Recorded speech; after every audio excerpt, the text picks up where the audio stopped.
have got to make a new video because that 30-second one, it always sounds so like everything is about to end or something. I don't. I like it. Oh, okay. Well, I like it. Therefore, you cannot change it. Those are the rules. As your co-host, Carla says no. so I guess we're stuck with that from now on.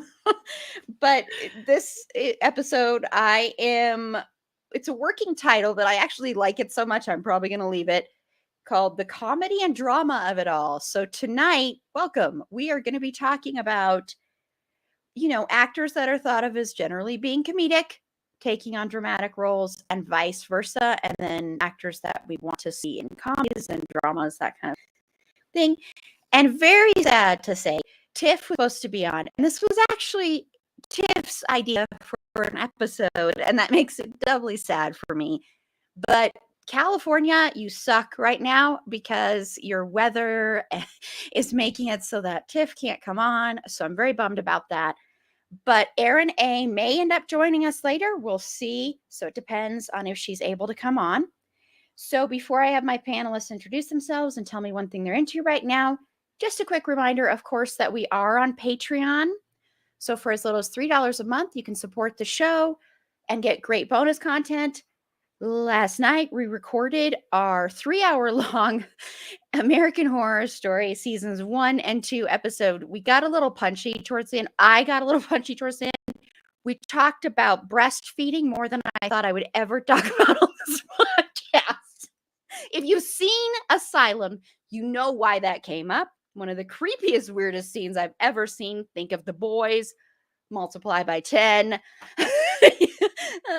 Carla's face and Meg's face is amazing. But it was a lot of fun. We're doing a fun little bracket where we're going to have a bracket facing off between all the opening title sequence and then the shows themselves. So head on over to our Twitter page. There's still time, I think. Maybe not. Maybe it'll be over. It'll be over by the time this drops. So never mind. But right now, if you're watching live, head on over there. Vote which one is your favorite, not the opening title sequence that already ended. And yeah, so if you want to support us and get to listen to those amazing American Horror Story episodes, head on over to the link in our show notes or go to our link tree. Okay, so Carla, tell me what you're into right now. Okay. So I'm watching this show on Hulu called Cruel Summer. And it just started playing after I forgot what show I was watching. It was Single Drunk Female. That's what it was that I was watching, which is still, by the way, an excellent show. But then this Cruel Summer show pops up, and I start watching it. And I'm like, oh no, I am strangely riveted. It's not like it's the best show, but it's really intriguing because it has a 3-part timeline where you're watching the same people in 1 year and then the second year and then the third year, but it goes back and forth because somebody was kidnapped and then she came back leveling horrifying accusations. It's a lot, but I don't know. I am so into it and I'm kind of grossed out by the fact that I'm into it. And yet, yeah, here I am openly confessing, hey, if you watch Cruel Summer, make me feel not alone, please.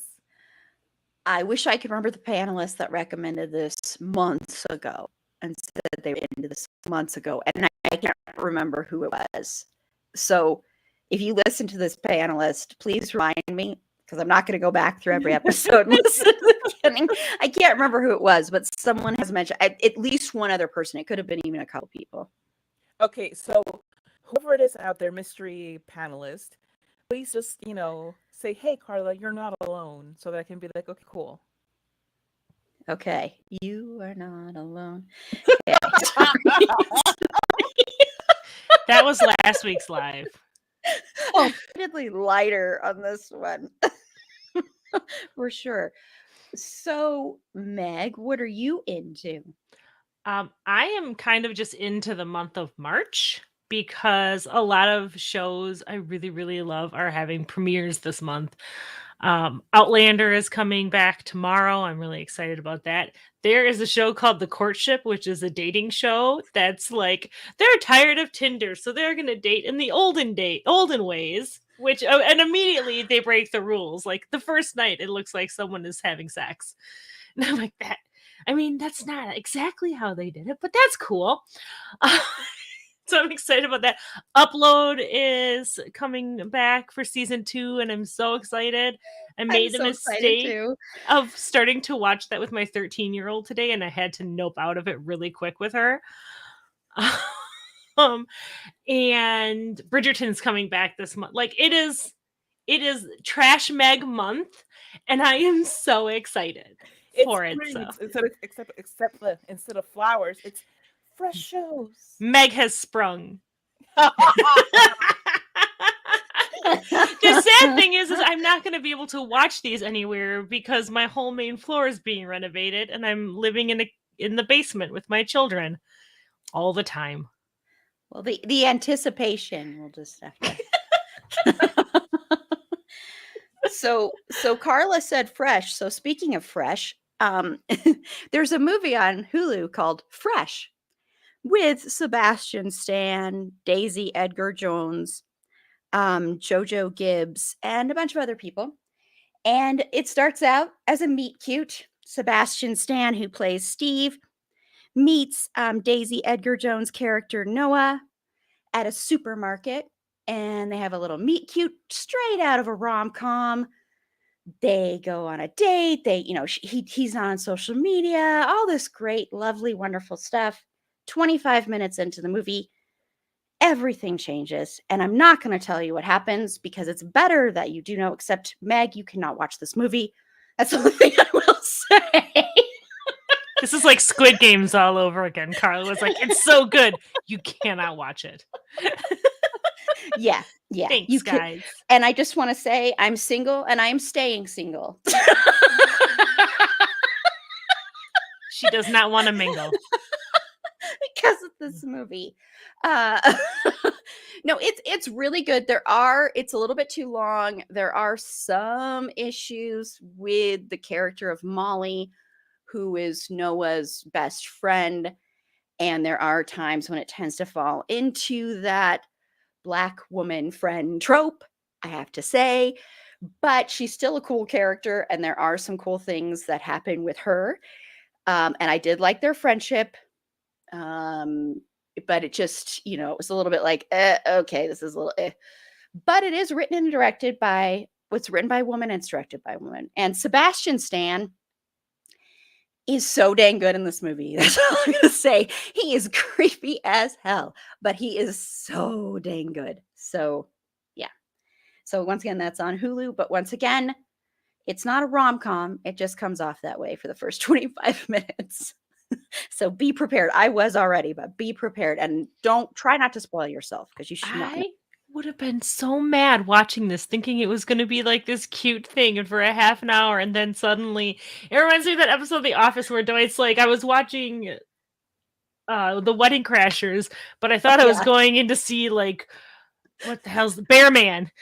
Just like eventually I figured out it wasn't Bear Man, but you don't know. Bear attacks can happen when you least expect them. So when you watch, that would be me, and I would just be crying. Yeah, it would be, but if you were to, I don't think you would actually go into it thinking that, but maybe that's just me. If you've seen anything about this movie, you wouldn't. I mean, the poster, just look at what the poster is, Meg, and you will, one of the posters, and you will know that doesn't have any of the actors on it, and you'll know this is not a movie. Okay, so let's get into our subject. So this will be a decidedly shorter episode than before. We only have a few things we're going to be talking about here. No, it will be, because I am going to be very strict on that. So we will be done at the 2-hour mark at the most. So we're going to first start out with naming 3 of your favorite dramatic roles from comedic actors, or actors that are thought of as generally being comedic. Carla. The first one that I always think of when I think of something like this is Jim Carrey in Eternal Sunshine of the Spotless Mind. Yes, I know, Erin. I knew everyone was going to take this. Yes, because it's a fantastic role, and it's just one of those roles that's like the benchmark of comedic actors going into dramatic roles and completely nailing it. He just, oh my gosh, he's so fantastic in this. And there's that other Truman Show that was also really good. That was also a dramatic role, but this one, sorry, Meg, but this one I think is just heads and tails above it. It just the subject matter itself, the world that's built into it. It's just so mind-blowingly good. The whole thing as a concept, and then there is absolutely no question in anybody's mind that he has the chops when you watch this. It's like you're not even thinking about Ace Ventura. Put it that way, thinking of him as Fire Marshal Bill. Um, Another actor is John Cho in the movie Searching, which is a movie that I don't think got enough love because I thought it was a great film. I think that it deserved to have a wider viewership and just more people um, giving it a chance. It was the the the movie is shot kind of like just he's looking at his laptop or he's looking at his cell phone, so it's all kind of like found footage kind of stitched together. So it's a bit of a weird premise to do as a movie, but it works out really well in part because he's so fantastic in it. And this guy, Harold and Kumar and the show Selfie and all of this stuff, he always has gravitas, but this is very different to go from that kind of thing to this very serious role where somebody's missing and he has to, Liam Neeson the hell out of this. And then the third one is Will Smith. And I know that he just jumps back and forth because he can, because he's just that good. Uh, he went from Fresh Prince to 6 Degrees of Separation, and back to Fresh Prince and Men in Black and Bad Boys, and then you have I Am Legend and The Pursuit of Happiness, and more recently, what is it, King Richard, King Richard, thank you. which he'll probably win the Oscar for. Yes, which he deserves because he is very, very, very talented, and I think people like to kind of rag on him because he's so accessible. Like he doesn't take himself too seriously. Um, he's just a goofy, dorky guy, but my God, can the guy act? He's just amazing.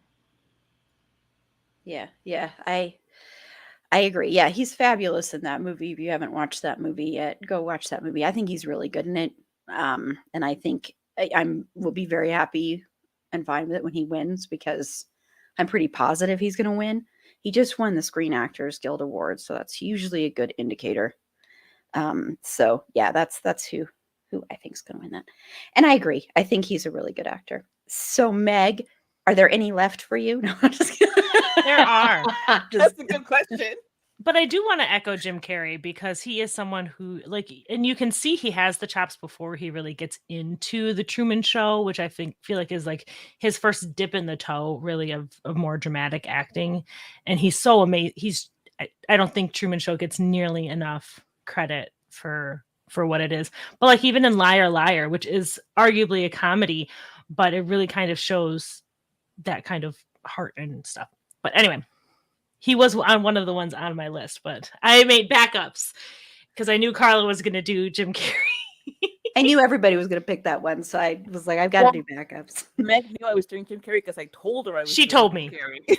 because I was pouting that I was afraid she was going to take like my number one, which was Robin Williams in Good Will Hunting. I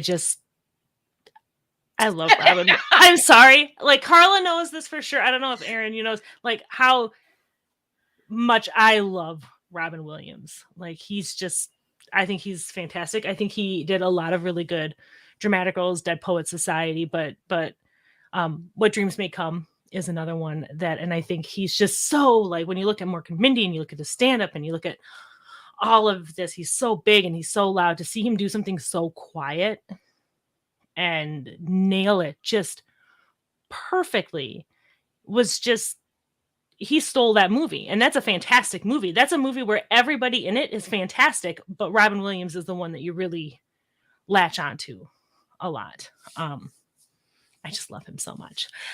And another one I have is Monique in Precious, based on the novel Push by Sapphire. Got to say the whole thing. Man, that was such a joke then. Yeah, it was just like, can we just say Precious, like, or call it Push by, like, why does it have to be all of it? Anyway, Monique, and I think it was such a daring thing for Monique to do, to be perfectly honest. She went from kind of loving moms roles and being a stand-up comedian and everything like that to this really horrible person.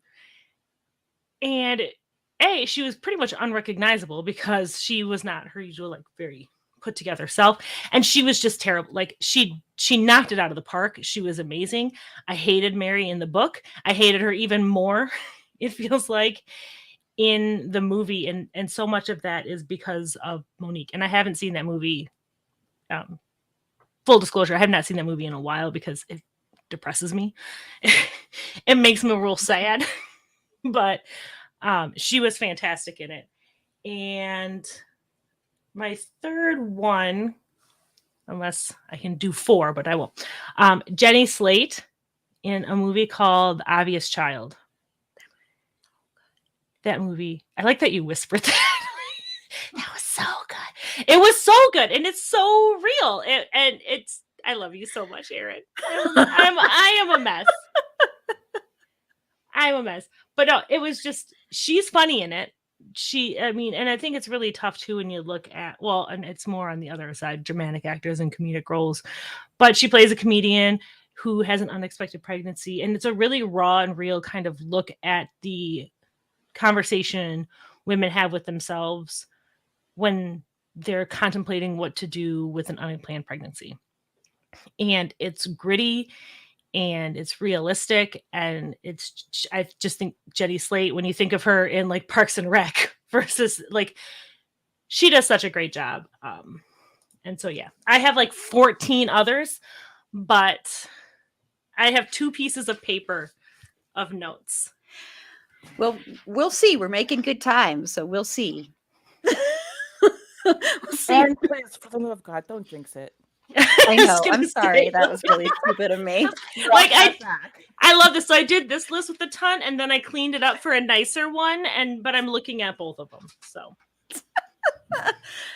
Okay. Well, I know Robin Williams was already mentioned, but I don't care. I'm gonna mention Robin Williams for 1 hour photo because, yes, holy moly, and he is so damn creepy in that movie.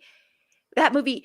Talk about when we were talking about, stalking last week. That's all about that. I mean, oh my gosh, that movie. Oh, I get chills just thinking about it. It's one of those you can't really watch a lot because it gets under your skin because he's so, so good. I mean, that's the thing is that, I want to stress, I think people forget how good comedic actors are at acting. I think that's why you'll find a longer list of comedic actors that are really good in dramatic roles than vice versa. I'm not saying dramatic actors can't do comedy, but comedy is so damn hard. And so if you can do comedy really well, I think it's very easy to do dramatic work like this, frankly. So it doesn't surprise me when actors who are thought of as comedians like Jim Carrey and Robin Williams and Adam Sandler even go and do really good dramatic work. It's not, and Will Smith. I mean, it's not surprising at all. So, and Will Smith, Will Smith is amazing. So I'll echo that. I'm going to echo Jim Carrey and Eternal Sunshine of the Spotless Mind really quickly, just because that's one of my all-time favorite movies. I'm going to say, and I'm doing a double here just because they're in it together, Kristen Wiig and Bill Hader and the Skeleton Twins. They are so amazing. Bill Hader should have gotten an Oscar nomination for that performance because that is one of the best portrayals of someone who's suicidal I have ever seen. And their scene, and it's not dramatic, it's one of the few comedic scenes in it, but the scene when they lip sync the song, oh my gosh, when they lip sync the song, it's one of the best scenes I've ever seen. And they have great chemistry. they work so well together as brother and sister. It's one of the best movies. I know I recommended it on our mental health one because I think it's a very, very, very good portrayal of mental illness. Highly recommend that. And then, I'm trying to decide between a few here. We're making good time. I know. So I'm trying to decide between. But although you just cursed it again. Okay, I'm gonna go with Melissa McCarthy in Can You Ever Forgive Me? Because which she was nominated for an Oscar for that, and she's really good, and she plays a character that you're not sure if you should like this character or not, and she's really damn good at it. She's a really good dramatic actor. I know some people don't like Melissa McCarthy. I frankly love her, but I understand some people don't like her and she's too much for some people, but she is so good. So good. I have such a mixed like love-hate relationship with Melissa McCarthy because I first saw her in Gilmore Girls and adored her as Suki St. James in Gilmore Girls. And I've seen her in a lot. What's the one where she's like winds up going back to college? I can't remember it, but I think that's horrible. I don't care if that's a good movie. I like it, and I liked her in it. I don't care with her sweaters with the little rhinestones. I don't care.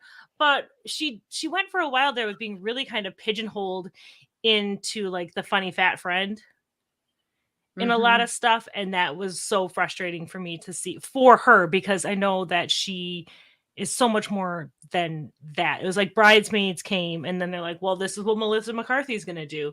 And I'm so excited to see her kind of push past that and be recognized for her talents. So, yeah. Well, I think what happened is her and her husband, they write, like he writes a lot of stuff that she ends up doing. And a lot of the stuff they do together, I will be frank, is pretty bad. And kind of I don't care. I like that college movie. I don't care. Just because it's not good doesn't mean I can't like it. Life of the Party, right? Yes. Wasn't that the one? I'm like, I had to look it up because I was like, yes, Life of the Party. Yeah, it's something. It's definitely a movie. It's definitely a movie. Yes, it's. I was trying to look up the other one really that she had done, which The Nines. She did this movie, The Nines, with Ryan Reynolds, and that's a drama, and she's really good in that. It's a very different kind of role for her. Well, and she's amazing in Nine Perfect Strangers too on Hulu. Like, oh, I haven't watched that one yet. She's so good. I love it so much. Sorry. That's what I've heard. So no, you don't. We're making good time. I keep cursing it, but hey, whatever. Carla keeps telling me to shirt myself. So now we're going to move on to actors that are thought of as being more dramatic. And when they have gone to be more comedic. So Carla, what are three of yours for this one? Okay. This was a harder list to compile.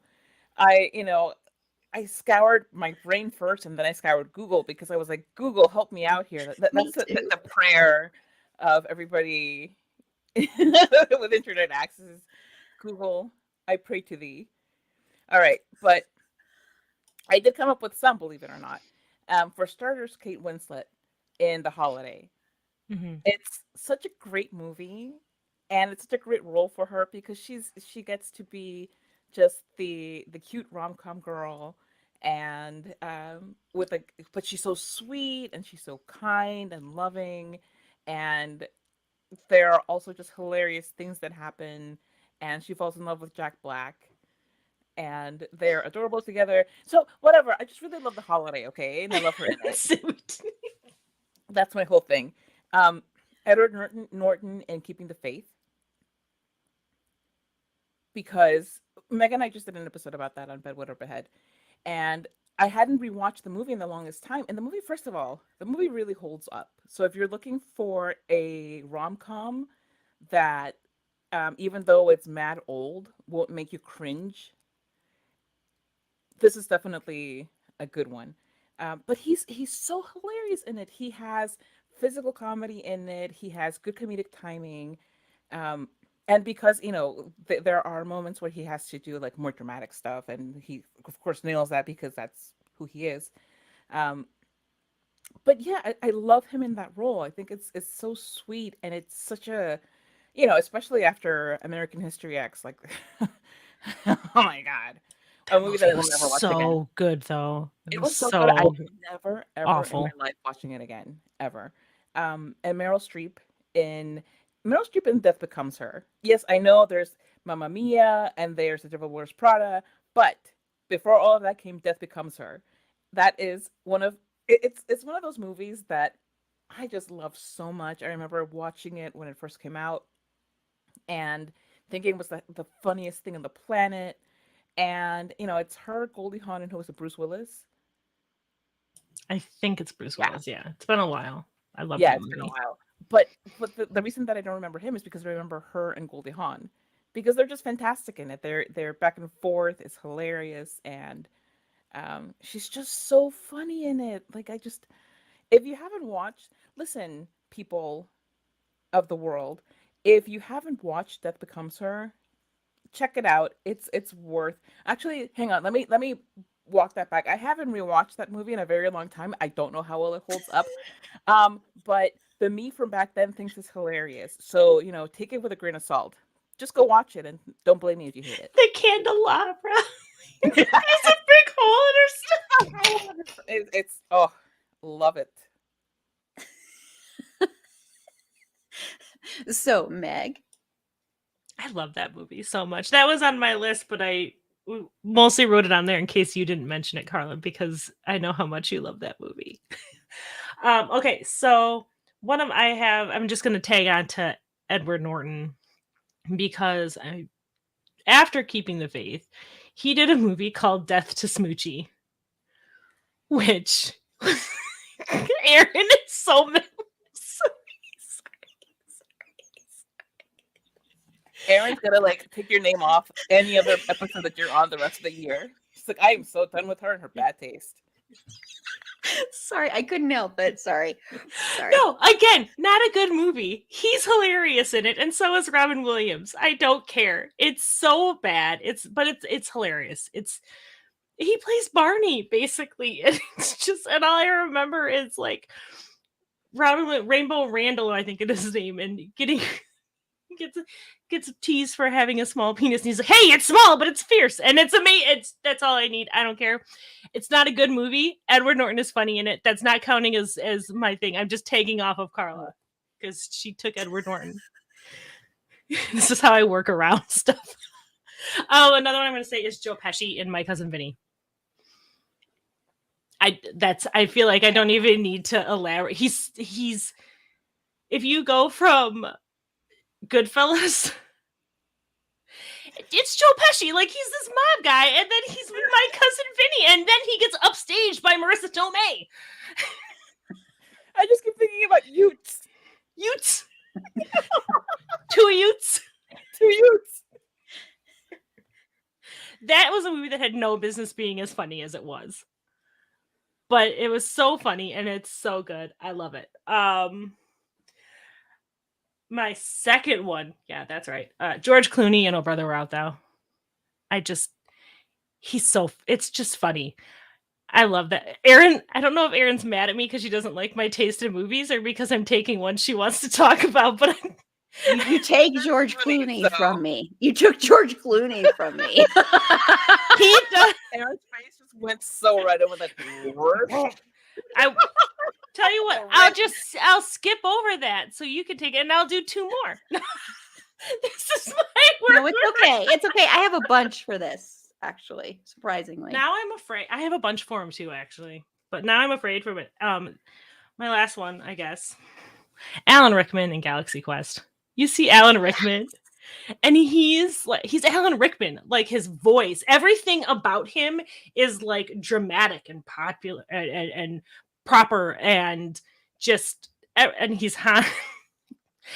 It's Alan Rickman, but then to see him with the prosthetic head, and I think one of the things that makes it kind of tough to talk about dramatic actors in comedic roles is so much of the time they are being like the straight man that comedy happens around. Like, Meryl Streep is hilarious, but like in Devil Wears Prada, she's not funny.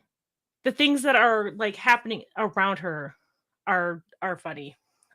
But Alan Rickman's just I'm with the head. Like I walked out of the theater the first time I saw that movie because I hated it the first time I saw it. And then I watched it again and it was the funniest thing. Because I didn't like Star Trek. So I watched this and I was just like, what? No. How are we friends? That's what I wonder sometimes. I'm telling you, 15 years ago, you would not like me. Correct. I was not a Star Trek fan, but I love Galaxy Quest. And you know, yeah. And Sam Rockwell in Galaxy Quest too is amazing. Yes. He's I'm sorry. I love Sam Rockwell so dang much. Same. Oh, I just think of him in Green Mile and it's just like like bad woof.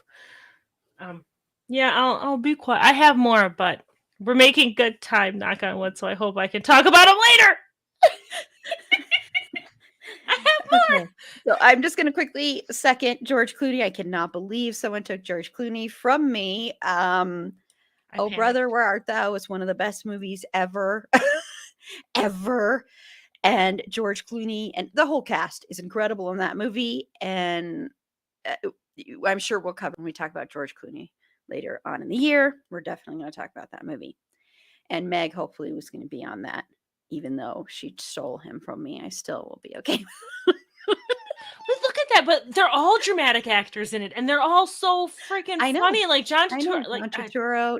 I could just do an episode just about that movie because it's we probably will someday. Someday we'll do a George Clooney month. But yes. And then I had I Tom Cruise in Tropic Thunder. I mean he's so dang good. No matter how awful he is in real life, he's so damn good in that movie. I think he's the funniest part of the whole film, honestly. He just steals it. So he's so good. And then for my third one, this is so hard. I'm gonna go Philip Seymour Hoffman in Along Came Polly. He's so good. Rest in peace. He was just benchmark actor. Just flawless. And he was so dang good in that and so gross. He was so gross. When he sharted when they were oh my God. I think even the basketball scene because it's yes. Oh, so gross. So gross. Disgusting. He did that so well, though. He did that so well. Like, he probably had a blast making that movie, too, because he does so much heavy stuff. And then here he is just, Well, I think of him in Talented Mr. Ripley and then in this. Mm-hmm. And my God, talk about range. Yeah, a lot of things. Like, I don't know if everyone saw The Master. Well, I did because it's Paul Thomas Anderson. So I think I have, but I like. It's basically a movie about Scientology, but he couldn't legally say it was about Scientology. And Philip Seymour Hoffman basically plays L. Ron Hubbard. And then Amy Adams is in it. She's really good. And then Joaquin Phoenix is in it, who's really good in it too. So I highly recommend it. I love her. She was so cute and Enchanted. And she's more dramatic now too. See, I'm just gonna keep spewing stuff. I have so many. Well, what we're gonna do is we're gonna go now to who we want to see, and then since we're only 34 minutes in, then we're gonna stop the episode. Then I may give us a little bit of like a quick little talking. See, I knew this episode would be shorter. Okay, so I want to know 3 actors, even if you just have a total of 3, it's fine. But 3 actors you'd like to see be in dramatic work or comedic work, Carla. Oh, I did 3 of each. Okay, so I will just do my comedic to dramatic because that's first on my. I'm gonna do all of them. I don't care. I think you're gonna have to wait until you get the go ahead. Otherwise, you're gonna be permanently shorted. Okay, so my dream comedic to dramatic, I would love to see Mindy Kaling in a dramatic role. That's like just straight up dramatic role. I think she would absolutely nail it because, especially, I think of the episode "Be Cool" from the Mindy Project and how heartrending that episode was for the whole fandom. And like Mindy Lahiri, the character, went through in that episode through a whole range of emotions from like being just giddily in love and having, like fun secret fling time with her boyfriend to the realization that she doesn't want to be a secret fling to suddenly um she lays down her feelings for this man and he's like, I think we should just end things, and being like, what? That is not at all what I said, sir. But the way that she when she's talking to him, it just breaks my heart, and it's still, to me, it's the best episode of the entire show because it has like such a range in it, and just some of the best acting from her and from the best Chris in Hollywood, Chris Messina as Danny Mhm. Castellano. Um, my next one is Damon Wayans Jr. because we all know that the Wayans family is just stacked to the gills with talent. That is a family that, like, I don't know that they have a single untalented family member. It's just bananas. But I've seen him in so many shows. He's I loved him as Coach in New Girl. That even though he's not in the entire show, he's probably my favorite character. Um, and in Happy Endings, I love him there too as Brad. Oh, he's just so funny. He's great. But I feel like I would love to see him do something like really serious. And I know that he would just blow everybody away. I look forward to the day. I know it's gonna happen for me. I know it's gonna happen. Um, and then finally, Ali Wong. That's another person that I would love to see do like a really like dramatic performance. If you watch her stand up, if you watched Always Be My Maybe, there the great thing that the thing that I love so much about stand up comedy is that to for the setup, you're just talking and you're like, you're laying down a foundation to then kind of knock it over with the punchline. And to do that, a lot of the times you kind of you're I think Hannah Gatsby put it best when she says that she's the master of the emotions for the audience. It's like I'm kind of the maestro here. She those are not exactly the words that were used. I just can't remember them exactly, but that's my best approximation. But Ali Wong also has the power where she's laying down this foundation and then she just knocks it all over with a punchline. And it always be my maybe. There are so many times when her character has like a bit of a dramatic moment or a revelation, and I just like I want to see more of that. Like I would love to see an extended version of that. And Ali Wong is just so cool, and I just want to see more of her in general. But like, yeah, give me what I want, Ali Wong, for no reason other than that I demanded it. Good choices there. And you should watch this movie called Long Weekend. Damon Wayne Jr. Damon Wayans Jr. is in it, and somebody else is in it. I'm not going to say who, but go watch that. I had to. Do it in there. You don't need to worry about who it is. Just go watch it. You don't need to worry about that. Sorry, I had to. The second you said that, I'm like, do not forget to mention this.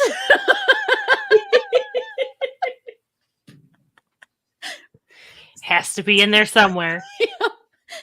So, Meg, I'm doing both of mine. So, dramatic you actors. are you? I am. I will be. It's going to be so weird. No, I'll be short though.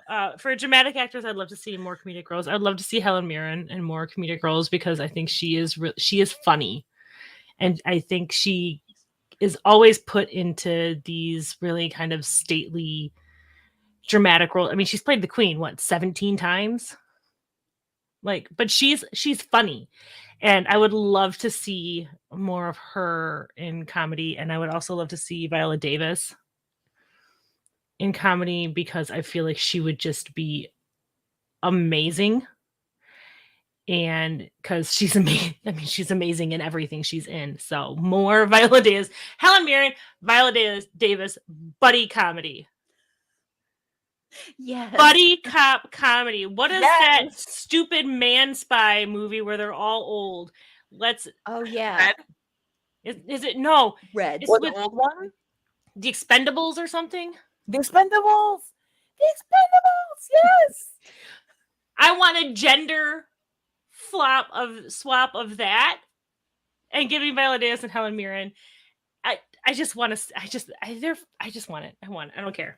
Another one is Ray Fiennes, because again, he was funny in the Grand Budapest Hotel, and I need to have an image of him that is not from Schindler's List, because he was so amazingly awful.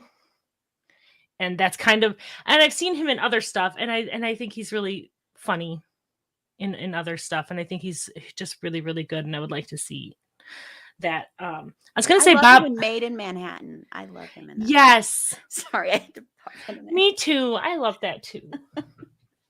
Me too. But yeah, Turn yourself, Aaron. less Nazi Ray Fiennes, more handsome. More handsome rom-com Ray Fiennes.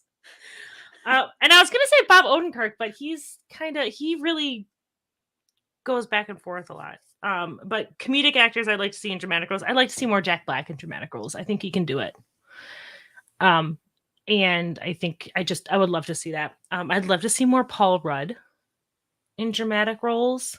I don't know why I want to see it, but I want to see him where he just plays a complete monster. Because I don't know why. I want to know, like, will my love of Paul Rudd continue past him being like this? I want to see it. And I love Paul Rudd, so I just want to see Paul Rudd in more stuff. And I was going to say Melissa McCarthy, but we talked about her a bit. Maya Rudolph, though.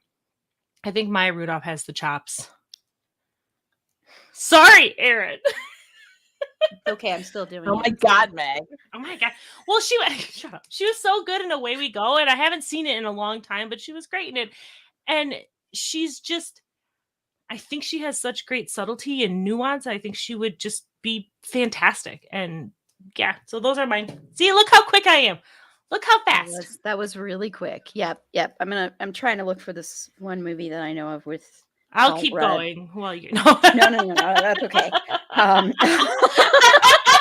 No, don't talk. Be quiet. I'll edit out the silence. I think that's the one. I think it might be The Shape of Things. I don't remember. There's some movie with Paul Rudd in, but anyway, number one for dramatic actors to be in comedic roles. I think everybody can guess who I'm going to say. Christian fucking Bale. He is so flippin' funny in real life. He is so funny. And I want to just see him in a straight up comedy, like balls to the wall. I want him to be in that's number one for dramatic actors. For the record, that is not the person that you would go with for number one. Oh, really? Yeah. Who'd you think I was going to say? Finn Whitrock. Oh, no. No. That's my number two. Like, well, That's number one. two. He's been in both, so I kind of didn't really.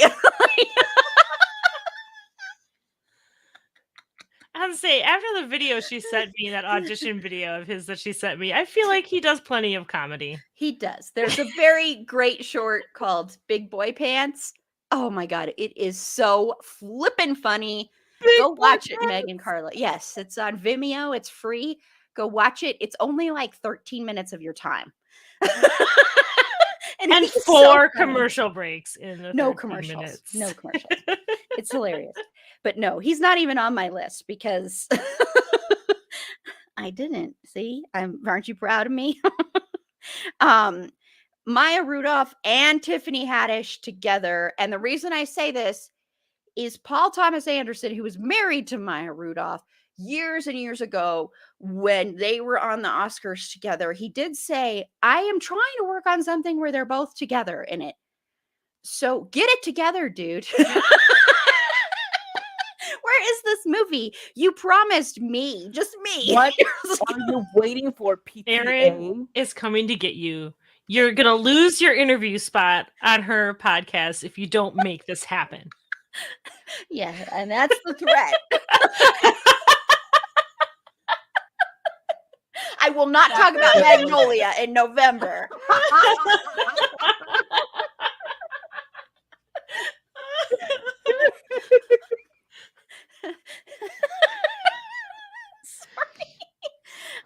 But yes, I want that movie very badly. And speaking of Viola Davis, I'm cheating again. I'm going to say again, and I wish Tiff was here for this. Tiff and I created the best pairing for a romantic comedy ever. Denzel Washington and Viola Davis. We already know they're great together. Give us that romantic comedy and give Denzel Washington more comedic roles, please. He's so dang good. Just go look at The Preacher's Wife. I mean, oh my God. Thank I you. love Denzel Washington. Yes. I love him. Preacher's Yes. Wife. God. Yes. So please give him more comedic roles. Yeah, more dramatic. More drama for Denzel. More drama for Morgan Freeman. They've strayed too far. Excuse me. Okay, well, look at this. We are under an hour with Meg and Carla on. Under an hour. That is so poignant. It's like we have these two trash heathens and we're still under an hour. How did that happen? You scared me so bad in the mess. That was a miracle. Excuse me. But we're not done yet. So we're done. Good night. Okay.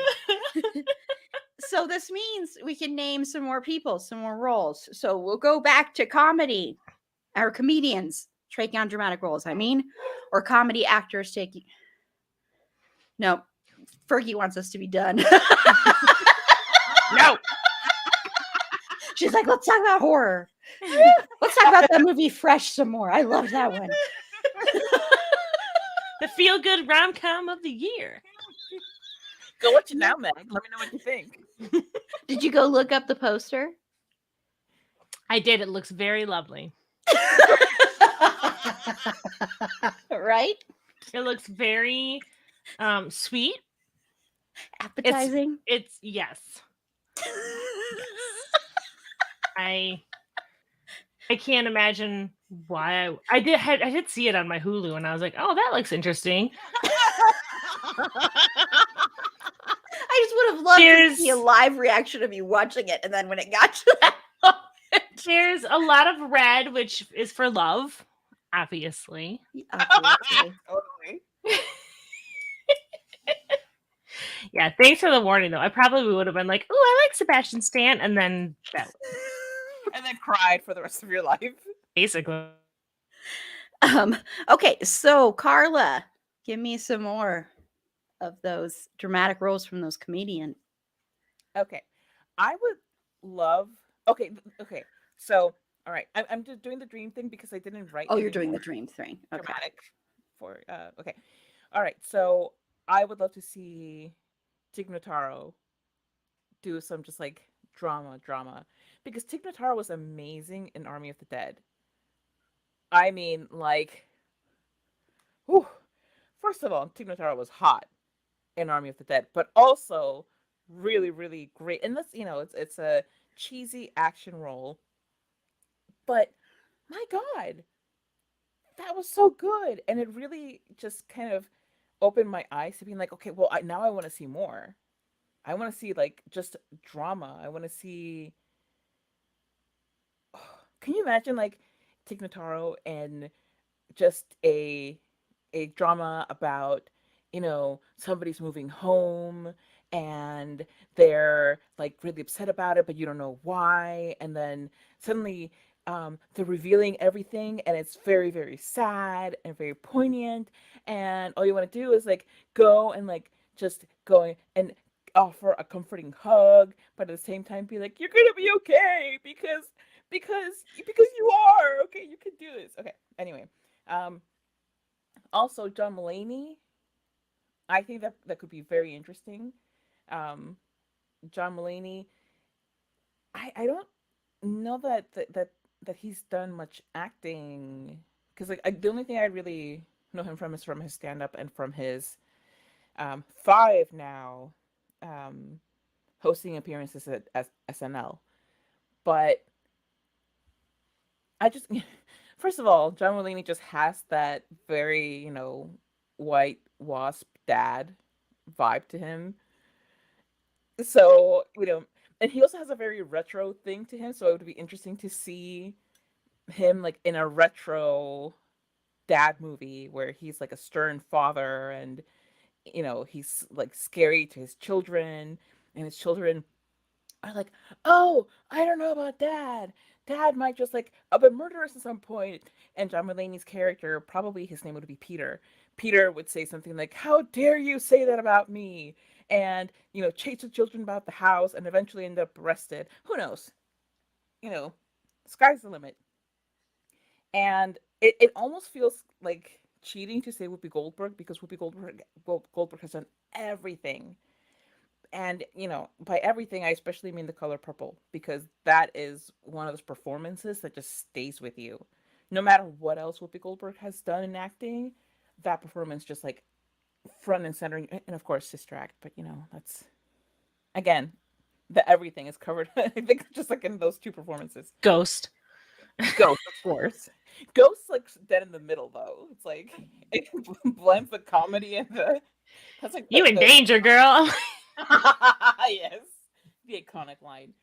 But can you imagine like Whoopi Goldberg in like more recent drama, like something more updated? And I don't know, that could be interesting to watch. Yeah. So Meg, Yeah. just three more from any of your lists. Okay. You can do any of your lists. Wait a minute. I do want to mention I would love to see Steve Carell in more dramatic roles. Yes. I just he's so good. He's so good. And it's so easy to think of him just as Michael Scott, and that's so over the top. But the amount of talent that you have to be able to play that character for one, and still come across as endearing, even if you want to strangle him. And then seeing him in Crazy Stupid Love, which just chef's kiss. Anyway, so dramatic actor in a comedic role that I love was Jeff Bridges in Big Lebowski. God damn it. I don't know what I just let out when I was muted. Like, honest to God, this is like you had a chance. You had your shot, Aaron. I know, and I should have said him. I'm like, you better say this one. I'm like, no one's gonna take my favorite actor in the world. Really? How many favorite actors in the world do you have? No, she has a whole like baseball Christian team. Bale or up there. It's like best friend is a tier, best actor is a tier. It is my favorite. Who's gonna talk about one of the best comedies of our time? Who would do that? It stars Jeff Bridges. Like he's so funny. It's so good. I love it. The dude abides. I love it. Anyway, a comedic actor in a dramatic role. Eddie Murphy in Dreamgirls, but mostly in Life. I'm not gonna lie. Life is technically a comedy, but I thought you just meant in life in general. I talked a lot about my complicated relationship with Eddie Murphy. Life in general. Sorry.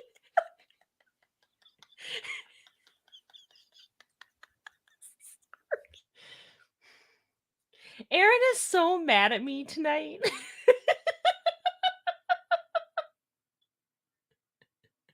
And Carla's correct. Aaron has such a murder. I love this though. We all had our three. You did your three, and then we circled back, and then with my I felt bad about saying something about George Clooney. I was just like, I'll leave Big Lebowski because who's not going to say anything about Big Lebowski? I can't win. Anyway, I like Eddie Murphy in Life. and in Dreamgirls. You guys are the worst people I know. And I hate you. I love you all, but I hate you. I like that you're both laughing hysterically, but you muted yourself, so I just sound like a crazy person talking to myself.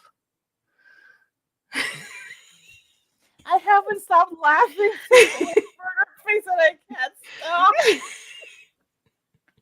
I just can't believe she's mad at me after she didn't say it. She had the chance. She had the chance. But it's her all-time favorite actor. Him and Christian Bale and George Clooney and Finn Wittrock and Denzel Washington and that guy, extra number 4 from Carlos Ghosn. This is a fandom thing for Carla, just up and left. Oh my gosh. Okay. I just can't get over the I love Eddie Murphy in life. I just love him in life in general. Sorry. Oh, Carlos. Oh God, back. Oh my God, Kristen, I've missed you He so damn feels much. so betrayed. And I am here because I am quite disturbed this evening. He's betrayed. As Carla, her laughter has alarmed me, so I came in to check on her, strictly out of a humanitarian impulse. I love that he's creeping further down the camera too. So he's just like going down I am the stairs. slipping into my sadness, Megan. This is what He knows actors my name. do. This is what actors do. Of course, we're old pals. You know that. How dare you act as if you don't know me and I don't know you. Anyway, the real reason I'm here, Ellen, is because I feel absolutely horrified about my recently acquired knowledge that I am not, in fact, your number 1 favorite actor. As I have been led to believe by an entire month celebrating May. And just general conversation. I've literally never heard you talk about Jeff Bridges. Like, literally. I have before, but no, Christian. Rest assured, you are. It's a tier. I have lots of number 1 best actors, and you are way up there. I chose you as the one I wanted to see in a comedy. I love you, Christian. See the smile. This smile hides so much pain. Oh, Christian, please It's not a forgive me. smile, it is a grimace. It is a grimace of the heartache from the heartbreak. Oh Heartache from the heartbreak. Oh, Christian. my God. I only get poetic when I am devastated, as I am tonight. Do you have any marshmallows to help soothe yourself? No marshmallows. No. Christian, you've I am done? Broken man. He broke him.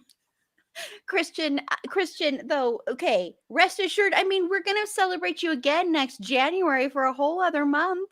Oh, goody. I'm supposed to have a year to build myself up to being your number 1. As opposed to your at your number 1. Like, you can only actually have like one number 1. That's how lists work. Well, Christian is my real number 1. Okay, Christian, you are my number 1. You're my favorite. I adore you. You're the best. Do you see this? Do you see what's happening to my forehead? Now my head is getting all big from my ego, just soaring through the clouds. I'm not gonna lie, it would be the best thing if somehow Carla had printed out a picture of Jeff Bridges and went.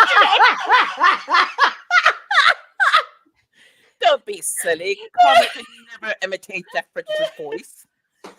Not like she does try, and it's frankly not going to bother. The way your head looks right now is so bizarre.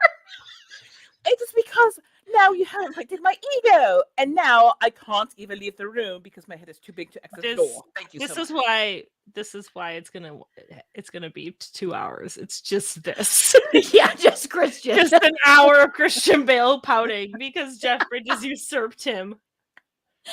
No, but not in my heart. I suppose that will suffice.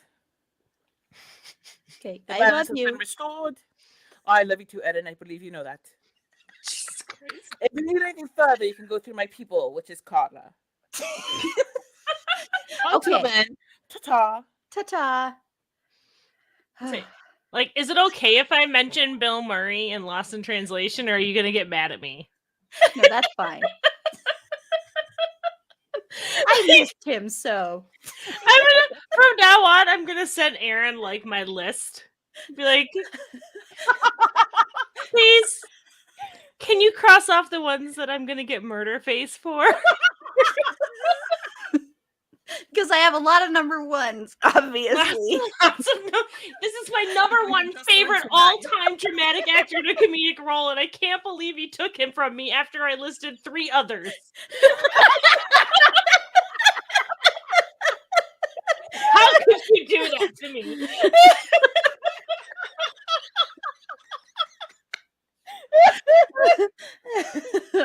I was about to mention another actor too that's one of my favorites, but then I was like, uh-oh, that's going to be taken, so I'm not going to say it. They're only Aaron's favorites. No one else can like them. It's, well, you can like them, just not as much as You me. just can't have your favorite. They can't be your favorite.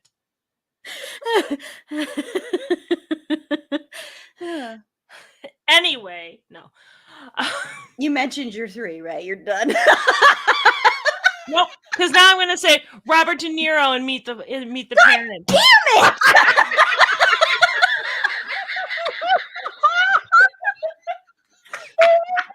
Dustin Hoffman and Meet the Fockers. Taking them all now.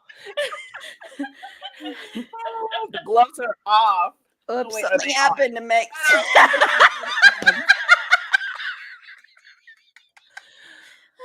Morgan Freeman and Bruce Almighty. Just gonna keep going. Okay, you're done. You've mentioned 3, and you've broken my heart 10 times. This is how you get so many number ones. You don't know how to math. You mentioned 3. You broke my heart 10 times. Can I just mention though, I was Googling to help me think of stuff just because my brain is not working. Tom Hanks was in both the comedic actors in dramatic roles and dramatic actors in comedic roles, and I'm very confused because he can just kind of do it all.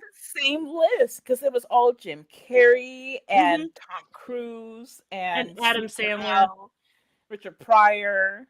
Yeah, Yeah. Adam Sandler came up in every single list, and I'm like, make up your mind. They're like people. Punch Drunk Love. That's all you need, and was Uncut Gems. And Damn it! Ouch!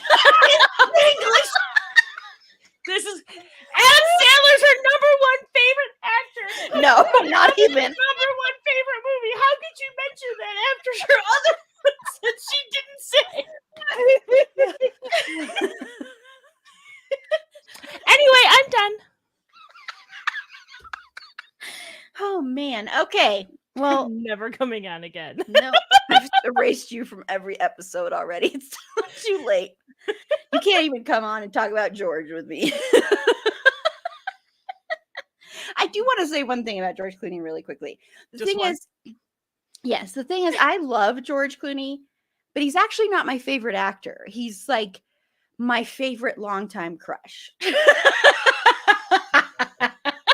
There's a difference. My God. Because I don't think he's as good an actor as my other favorite actors at all. Sorry, George. And yet no one else can talk about him. Well, I mean, he's my number 1. I've had a crush on him since Facts of Life days, dude. I mean, come on. That's I don't think I was born at Facts of Life. Shut up. I've loved him since ER days. Well, I loved him way before then. So I win. I was a zygote. You weren't even. You were an egg and a sperm, okay? I was 2 people. 2 halves waiting to become a whole. Hey, gross. That's Okay, gross. so How dare you, Carla? I guess I'm not mentioning Adam Sandler. I literally said his name in a title. There's more. And Carla mentioned Adam Sandler before me. How come she doesn't get yelled? Oh yeah, she did. Sorry. She did. God. Sorry. Okay. Carla's like, I blocked that. I'm not really honestly a big fan of Adam Sandler. I will be frank, I'm not a big fan of his, but I love him in Punch Drunk Love. I think he's really, really good in that. Another Paul Thomas Anderson movie, by the way. Maybe And it's I just Paul Thomas Anderson. what? Maybe it's Paul Thomas Anderson is the link that's binding everyone together. Oh my God. If I could get a Paul Thomas Anderson movie with Christian Bale, that's a dream. And Jeff Bridges. And Jeff Bridges. And Finn Wittrock. Oh my God. And maybe George Clooney if he just stands And there and Denzel doesn't Washington talk. and Viola Davis and Tiffany Haddish. And Maya Rudolph's already been in some of his, but she can come back. And then we'll welcome her back. It's okay. Yeah. And Don Cheadle's already been in some, but Don Cheadle and Melissa McCarthy. They all just walk by and say hi, and Aaron. Kristen Wiig and Sam Rockwell. What an amazing movie! Steal this movie, Meg. By PTA. Oh my gosh, I've just created. Are you listening? Are you listening, PTA? I know you're listening. I know at least half those actors listen to this podcast, so get them on the phone. 100%. Oh God! Oh, I got the all weird the time about his listening parties. How they just sit there as if it were like old-timey radio and they're around a fireplace. But they're really around somebody's iPhone. Listening parties. They all warm their hands by the light of the iPhone. Oh my God.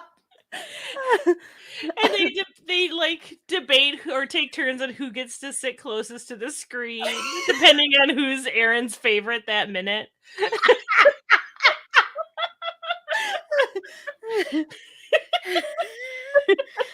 Okay, so I do have. He did tell me the Tay-Dix doesn't go anymore, just completely unrelated to anything.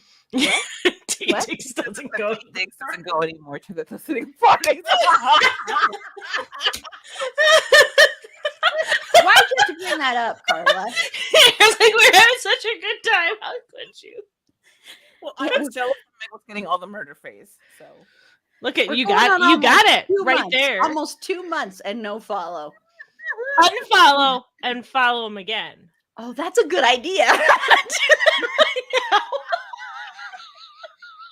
He maybe just didn't see it. I'm doing that right now. If that works, you will be my friend again. Unfollow. If that works, I'll And- allow you to like Jeff Bridges again. And now I followed him again. Okay, Tay. Ball's in your court, dude. It's been in your court for almost 2 months. But come on. Come on. Okay, well, I'm going to name a few more here. So, everyone thinks of Sarah Paulson as a very dramatic actor. Go watch her in the movie Down with Love. It's a romantic comedy. I love Also with Ewan McGregor and Renee Zellweger. I love that movie so damn much. And she's great in it. So go watch that one. I love that movie so much, so much, so much, so much. Sam Rockwell in Box of Moonlight also has John Turturro, but John Turturro is more the straight man in it. But he is so good in that movie. He's hilarious. So funny. It's her favorite actor. He is one of my favorite actors, yes. Number one. Add him to the iPhone circle.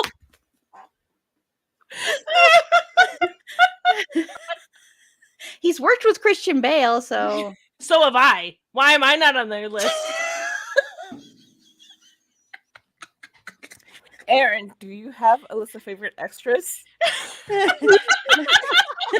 Yes, it's not. Guy juror number 5. The work he did. She's like, I have a list of 372 of my favorites, and Meg is not on it. She was, and then she took The Big Lebowski and Adam Sandler punch-drunk love from me after I'd already named other things. Okay. Now I'm just going to talk about Click. Click? Oh, that movie. God, I hate that movie. I love that movie. I don't care if movies Megan and I are are good. having like a night, I tell We're you. gonna apparently. I didn't fight with Carla on our recording of Bed When We Had, so now. Although you started this with your murder face. You started this with taking George from me. I only said his name and the movie, and then you gave me murder face, and I was like, okay, I'll let Aaron talk about it. And then you didn't even talk about it. You were just like, George Clooney and No Brother Out There. It's a hilarious movie. It's one of the best comedies of all time. George Clooney is one of my all-time favorite crushes. Don't talk about it. That's what A perfect recap.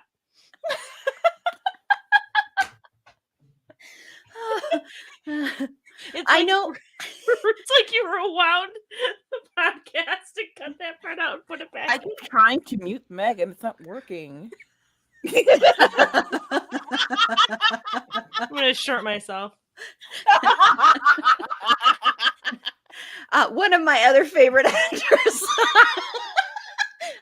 Kelvin Harrison Jr. I know he's in the new Cyrano movie, and he's done some others, but he's so good at dramatic work.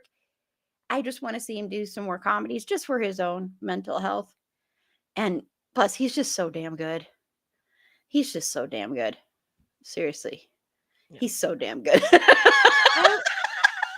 I would love to see Peter Dinklage in more comedies. Because he was great as like the straight man in Elf. Yes. And he's so good in Game of Thrones. And I would just love to see more. I'm excited to see him in Cyrano.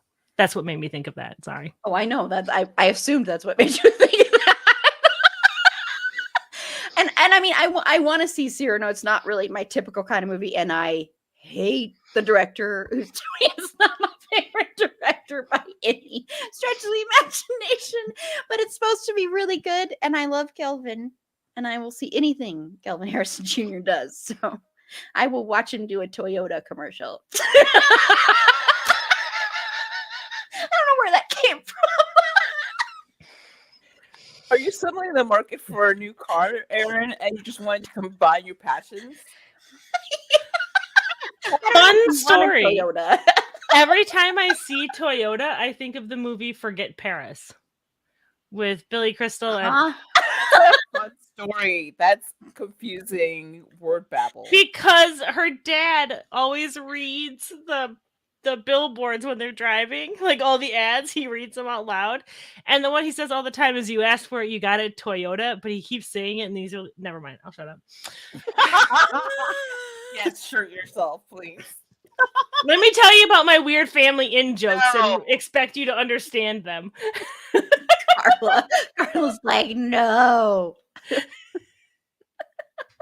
Where's Christian? We're really trying to get to 2 hours here, man.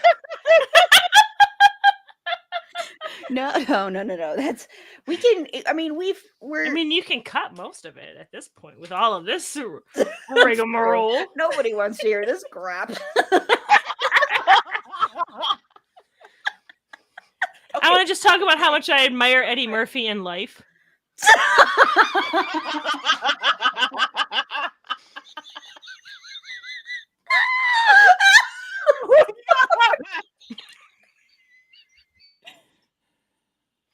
No more of that, please. That's it. Just his life. Just his life. It's so hard to be Eddie Murphy. To make movies all by yourself when you play every character. Yes, and increasingly fat-phobic. Yeah, in gross ways. Roles. Yeah, it's hard to be as fat-phobic as he manages. I mean, he's not a fat-phobia school. Because he must have a doctorate in that. I feel like he teaches. That's entirely possible. Because he's like, I'm going to make a whole movie franchise called The Clumps. Yes. So Carla, were you going to mention Well, yes, I was going to mention something that was on topic. All right. Eddie Murphy in Life was on topic. God damn it! Aaron got confused. So I have because I had Christian Bale as my stop laughing at me. Yeah, so I had Christian Bale in my dream dramatic to comedy. And I also wanted to mention though Jensen Ackles because I think he would be great in just a comedy. Not necessarily in a leading role, I don't think, but he would I think be a great best friend to the leading role person. Like where the leading person is like more serious and he's just more goofy. I think that would be really cool to watch. No, he Meg. had no. Then, he No, Meg. and then Gillian Anderson, because she has done like some comedic roles, but I would love to see her like star in a movie as the lead. I would love to see her in a rom-com, to be honest. she's like a straight-up hilarious rom-com. in Sex Education. Yes, but in a rom-com, Meg, is what I'm talking about. A rom-com. Well, I don't know. I'm not sure if I'm allowed to talk yet. No. I was just saying, Jensen Ackles Why has. are you talking?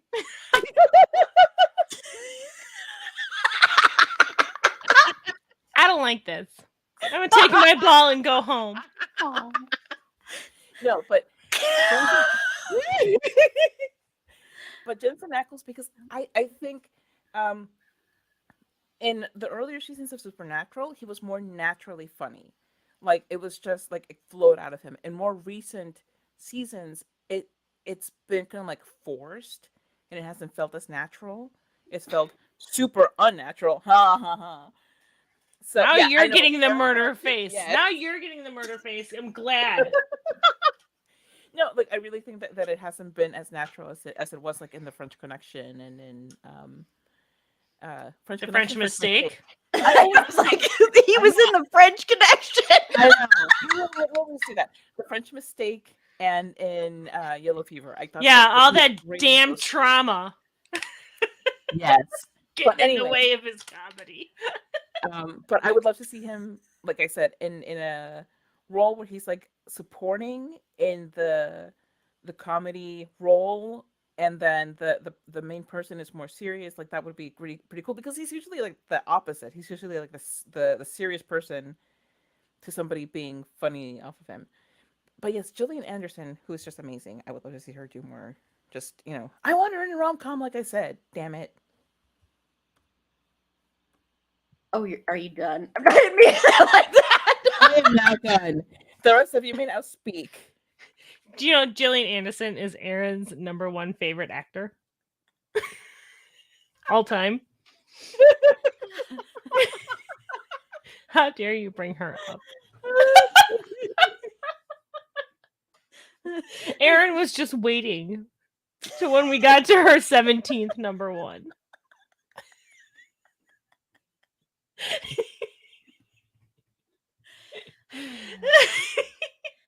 Sigh. You like me. You don't know why. But you do.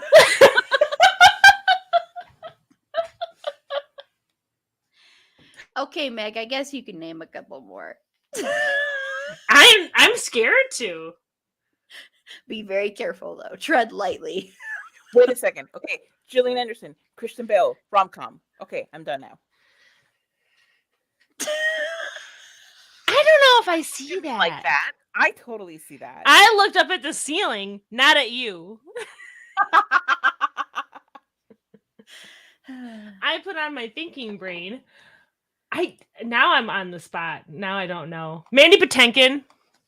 He's a very serious actor, but Inigo Montoya was hilarious and also heartbreaking. So I'm going to mention that because I love Mandy Patinkin, and he's on TikTok now. And a whole bunch of there's like a mustache filter now on TikTok. So a bunch of people, and it looks like Inigo Montoya's mustache. So there's like people doing the whole "My name is Inigo Montoya, you killed my father, prepare to die," and Mandy Patinkin is ranking them like from 1 to 10 Inigos, and it's hilarious and adorable. Awesome. That's he's my number one favorite actor of all time. Got more murder. Now it's becoming kind of a goal. Then I will never give it to you again. Another one that we didn't talk about her at all. Emma Thompson is fantastic. She mostly does dramatic stuff. I saw on a list where they put Love Actually as like the comedic role that she was in, and I'm so like, first off, no, that's not funny. And Nanny McPhee is right there. I just want to talk. I hate you both. No, keep going. It's fine. I don't want to. You guys are mean to me. No, it's because Erin is being fin trash. Of course she's being fin trash. Oh my god. Oh my Go god. watch it later. It's funny. You're the worst. Now I'm gonna talk about James Caan and Elf. Damn it! Erin's like, he's my number one favorite actor in my number one favorite movie that talks about a human-sized elf.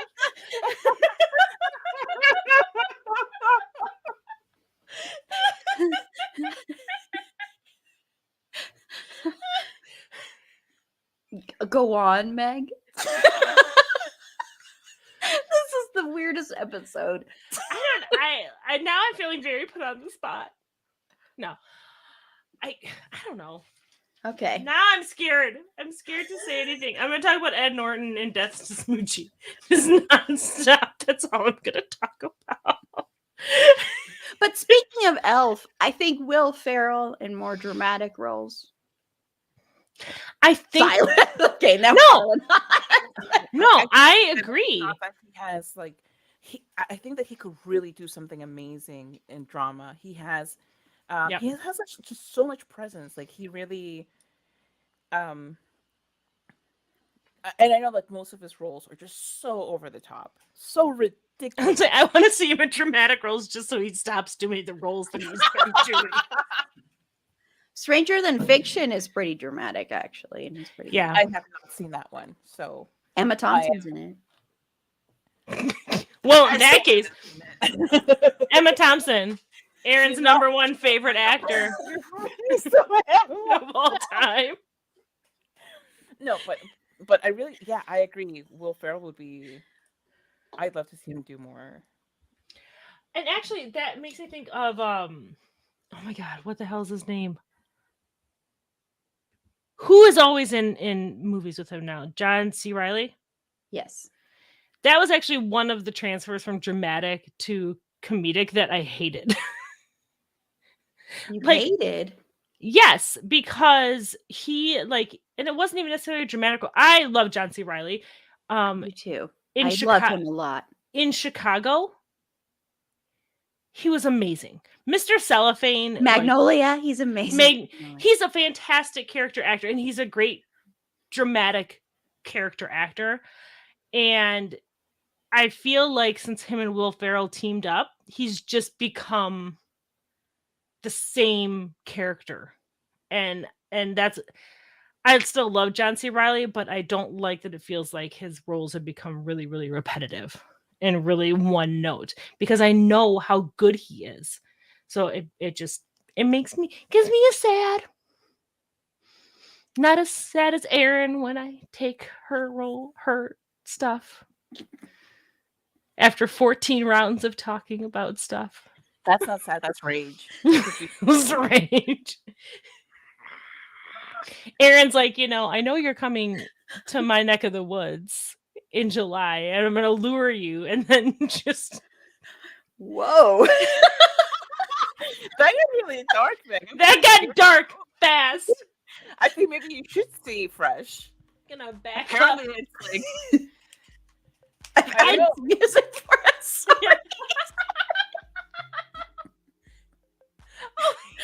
Playing music. Nice. Sorry. I'm sorry, Carla. I love it. I love it. Honestly, Aaron. Sorry. I'm gonna come to your house, Aaron, and just watch you edit like this. My Don't cut God. that. Don't cut that. That's good. Don't cut that. Yeah, go watch Fresh right before you come and visit me. Just see Aaron just slowly pushing my face away.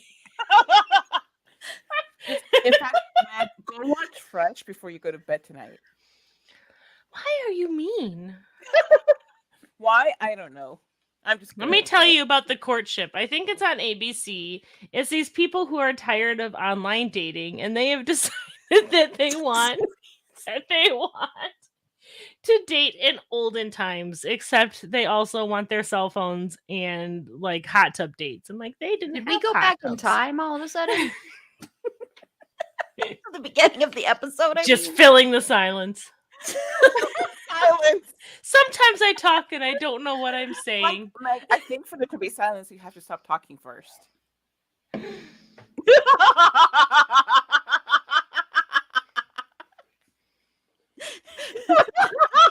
Aww. Notice that I didn't mute myself. Okay, you know another actor that I love that I actually that I actually always thought of as dramatic, but most people think of him as comedic, is Adam Scott. He needs to, I want to see him back in the, I mean, he did with Big Little Lies, but back in the dramatic roles like the movie The Vicious Kind, where he just plays a horrible, awful guy, but he's so good in it. So yeah, I want to see that. Him and John C. Reilly should be in a movie together. That could be fun. Yeah. Carla doesn't agree with this. I was like, apparently. no. Carla is just worried that it's going to be the whole other tangent. The Cones of Dunshire. The movie. It'll be like Lord of the Rings. 3 parts with extension version. you know who I wonder if Carla will agree with me, because she's the only other person I know that loves Michael Ian Black. I think him in a dramatic role, like a very heavy, serious. Yes, I could absolutely see him. He could probably play a very good bad guy. Yes. I think. I mean, because like I adore him. I love him in Wet Hot American Summer.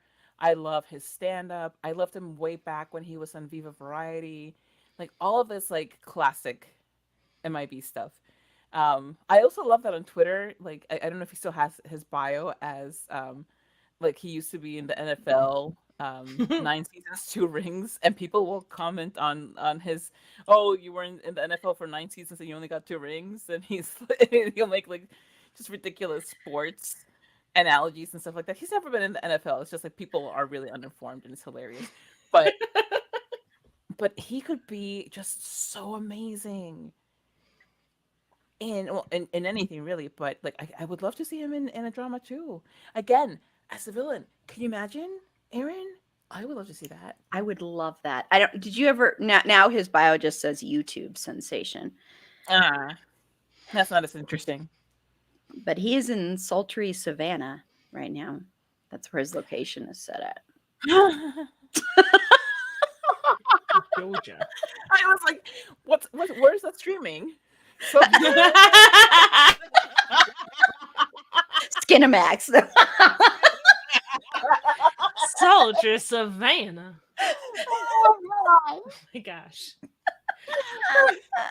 I have another. Okay, Jennifer Aniston, I think, is generally comedic, and The Good Girl, I think she was fantastic. Like on the list or whatever. Cake, I haven't seen Cake, but I think she just did such a good job. The movie where like where she's breaking up with Vince Vaughn. The breakup. Like Aaron. So I feel like now it's getting to the point where how angry can Carla and I make Aaron with our taste in things? The new episode title will be Aaron Explodes at Carla and I think that's also very Yes, I spot on. want to see Rufus Sewell in more comedies. Yes. He always plays such a bad guy. He always plays such a jerk. I want to see the softer, funny side of Rufus Sewell. Give me some Ian McKellen comedy too. Come on. A buddy comedy with him and Sir Patrick Stewart. Yes, that's what Twitter is though. Twitter is just a buddy comedy of Ian McKellen and Patrick Stewart. You know what I love the most about Patrick Stewart is I love how much he loves the dogs that he fosters, because he fosters a lot of pit bulls, and I love like the videos he'll share and how I just love that. And I used to love Tom Hardy for that, and then I read that excerpts of the stuff where, God, what an asshole he was on Mad Max. Sorry. Yeah. Oh my God, yeah. to Charlize Theron, especially Yeah. everybody. Yeah, she got so pissed at him because he left everybody waiting for hours and hours. And he finally shut up, and she's just like, "You fucking son of a bitch. These people have been waiting for it." He's just, yeah. And when I read that stuff, go look it up. It was like, Go look it up so an actor you like can be ruined. I know, I was so sad when I read it. Sorry. Like, yeah. No, I'm not gonna say it. Never mind. Don't say it. No, it's just like, honestly, as much as I enjoy looking at him, he just had that kind of aura to him, so I'm not 100% surprised. But I sometimes, He was too believe it or comfortable in not- Bane. As Bane. Yes. Believe it or not, sometimes I like to be proven wrong. But apparently this time I was not. Only So. sometimes. Sorry. I also did want to mention that Patrick Stewart is my all-time favorite actor.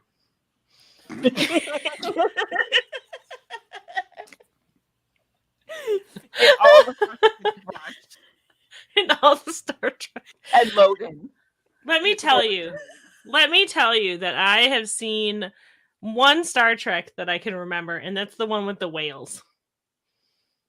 Because I was really into whales when I was a kid, so that they're trying to save the whales, and that's the Star Trek I can remember. Like 4, I want to say. I don't know. I don't know. I don't watch Star Trek, like I said. Carlos, so look, see, I'm going for getting everyone. I'm waiting so I can be disappointed in myself. You pull out a mirror and give yourself Just give myself the look, the murder. Just, what are you doing with your life? The mirror's gonna tell you to shrink yourself. I would love to see Sean Bean in a comedic role, but I feel like no matter what Sean Bean does, he has to die. So I feel like that would really hurt the comedy. It could be like one of those dramatic things, where one of those hilarious things where like, oh, I'm gonna go out now and live the best life, and then the next thing is, you're at the funeral, and the funeral's hilarious. But that's not funny. Of course it is. It is too.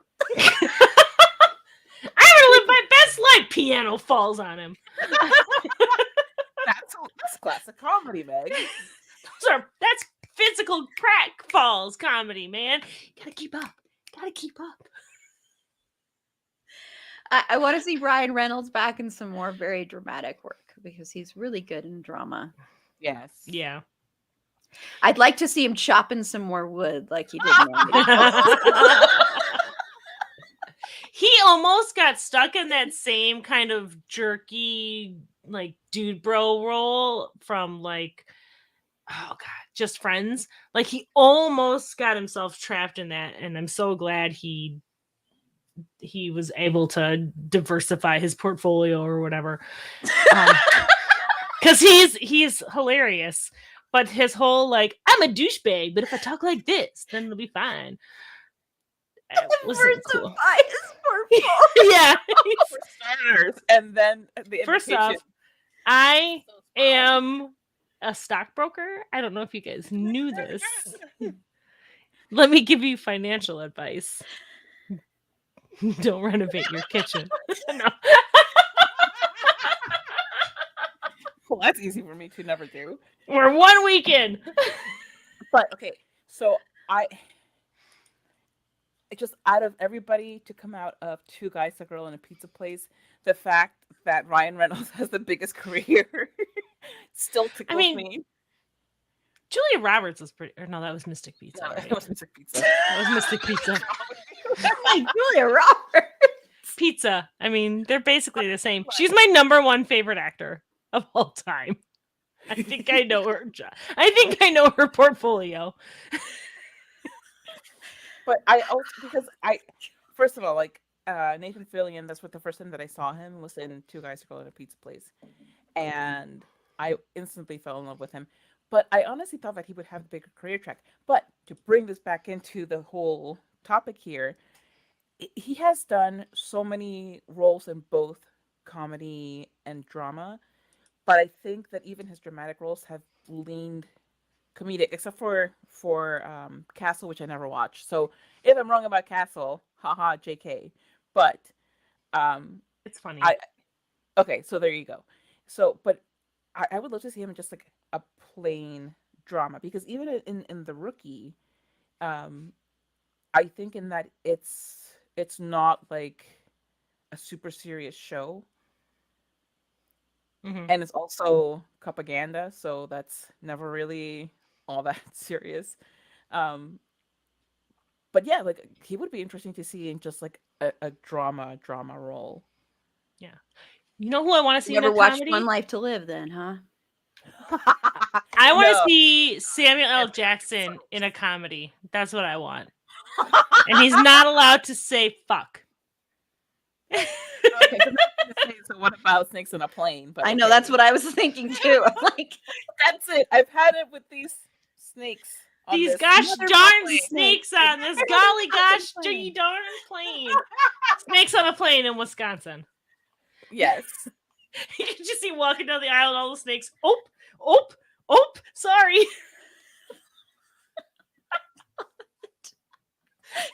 I want to get these snakes off the. He is known for his dramatic roles. I want to see him in comedy. Just a screwball comedy. Or Idris Elba in a screwball comedy. I love Idris Elba. yes. I will watch Idris Elba in literally anything. Me too. He was He's one of my holy- favorite actors. Number one. Aaron's number one favorite actor of all time. I want to Oh see my Daniel Kaluuya in a really, really funny movie. Yeah. He's one of my favorite actors. Oh my god, Christian Bale's gonna overhear this. Is gonna be so Oh mad. my gosh. Daniel Craig actually in Knives Out was such a great, Knives Out was such a funny movie. Yes. I agree. And I feel like that was full of serious actors If you weren't comedic. but if you weren't spoiled on the accent, because I wasn't when I first watched the movie. Like I started watching the movie, and based on the previews that I saw, he doesn't say anything in the previews.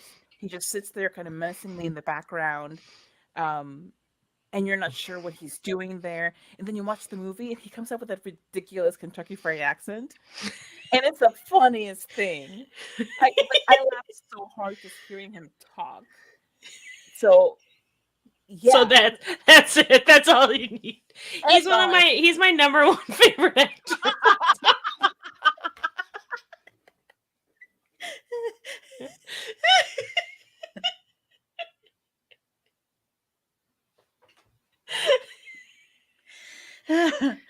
Aren't you happy I stopped talking about Finn Wittrock?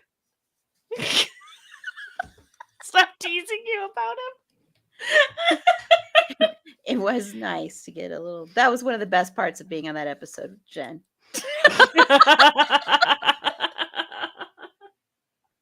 Oh, that's what's going on. Okay. Seriously, go watch that little short I put in there. I'm serious. I think you'll find it hilarious. I probably will. Yes, you will find it hilarious. I am not even kidding. I found his weird floor humping thing hilarious. I was confused, but I found it hilarious. Can I just mention, even though that you mentioned already Maya Rudolph, her versatility never, I love her so much. ever stopped surprising me. Just, oh god, the show that she did with Fred Armisen recently. Oh yeah.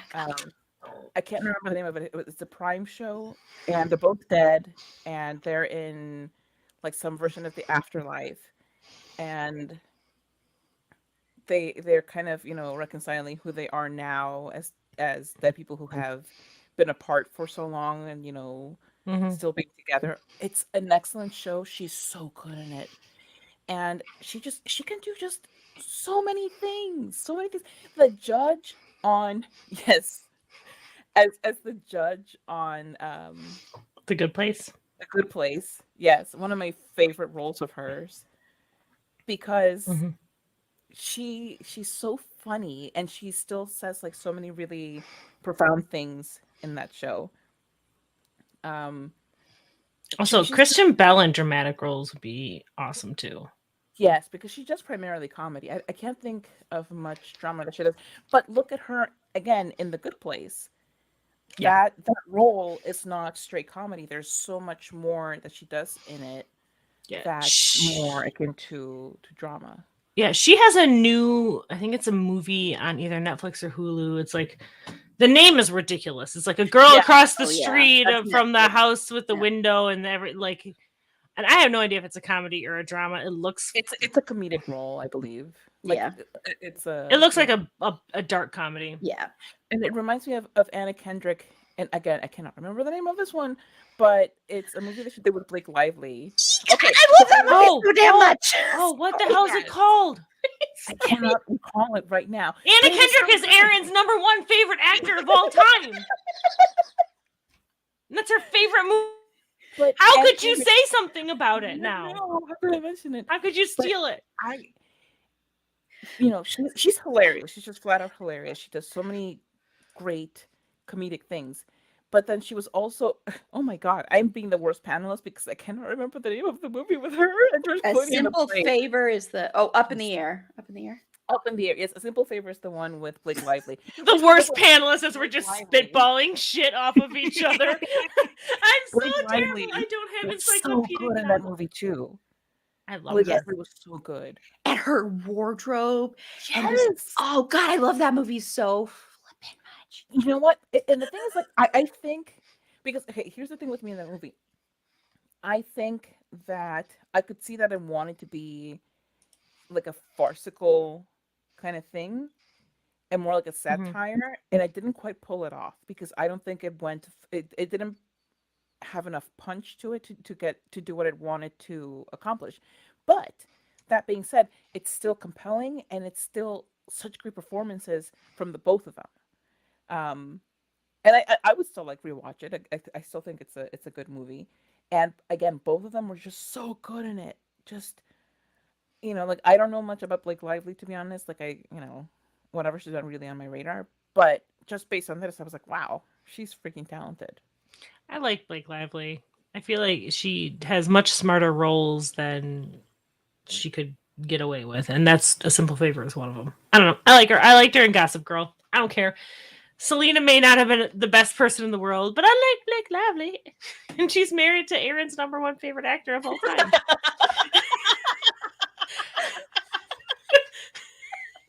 Who is coincidentally also married to Aaron's number one favorite actor of all time, Blake Lively.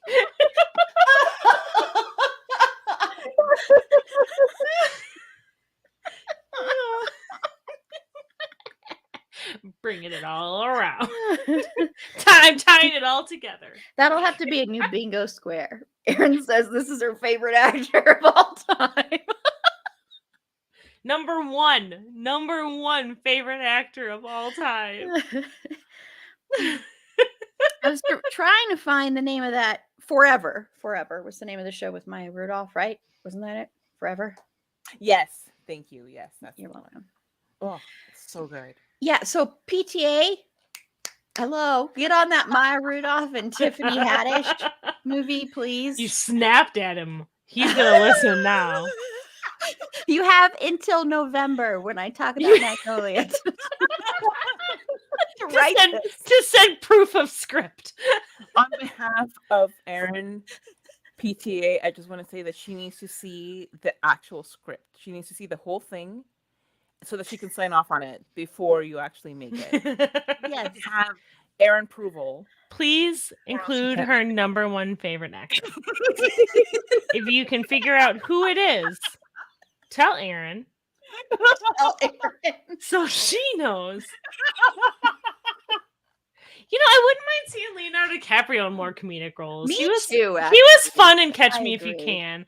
I like Yes. that. He's pretty And funny. He's actually pretty funny and Don't Look Up, even though. Huh? What? You didn't see him in Growing Pains? No, I didn't hear what you had said. So I yeah. was a child. He's I was not existent. Oh my God, Meg, we get it. You're basically non-existent now because like you're negative years old compared to us. Okay, I'm pretty much a teen mom. Not a mom of teen. A teen mom. You know, now actually, it's amazing. an hour of this has been basically bullshit. So now it's Aaron. Either way, so you can try and edit to cut this, or you Or can just listen. let it go as it is. I could just do a thing where I don't edit at all. I just let it go Just throw it out there. and say good luck, everybody. Enjoy this. There's been a lot of physical comedy tonight. Ow, I hurt my shoulder because I'm old now. Aw. Because I'm old. We needed our fourth sexy lady to keep us in line. Yeah. Tiffany would have kept us in check, I'm sure.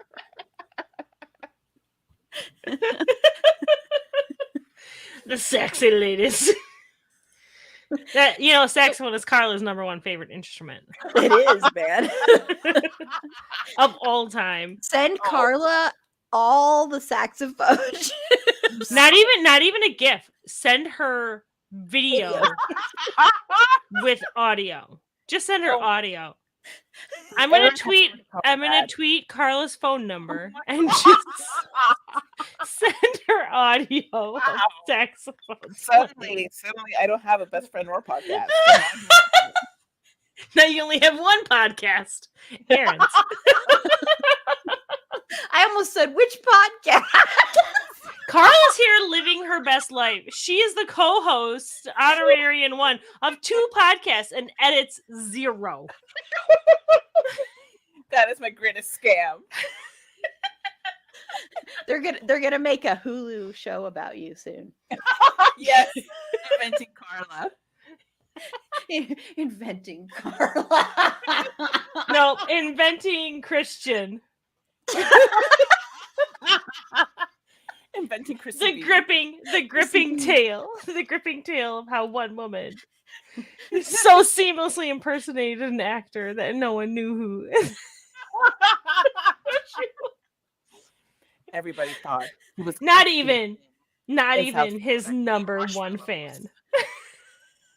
But was that the truth? Find out and more on Inventing Carla, Inventing Chrissy B. And then it ends with Christian Bale meeting you and having this big confrontation. Oh my God, I am so down. Okay, let's do It's amazing. Carla's like, make this movie now. Let's go, Netflix. Let's do this. Give me some of that Netflix cash that it's before it all runs out. They talk to the people at Walgreens where you printed out the photos. Yeah, we just thought she was some weird lady, and only confirmed it. But Turns out she is a weird lady. However, they didn't give me enough to care, so I just printed out her stuff. Okay, well, we are coming up on that 2-hour mark. It's been my God. So we are going to go ahead and wrap up, everybody. What? I have so much more to say. No. This is a marathon episode.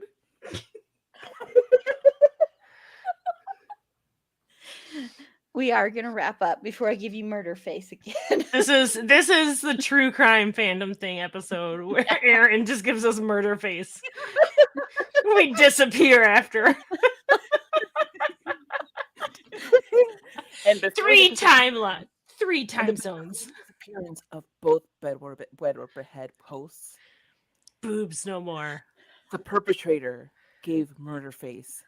Stop!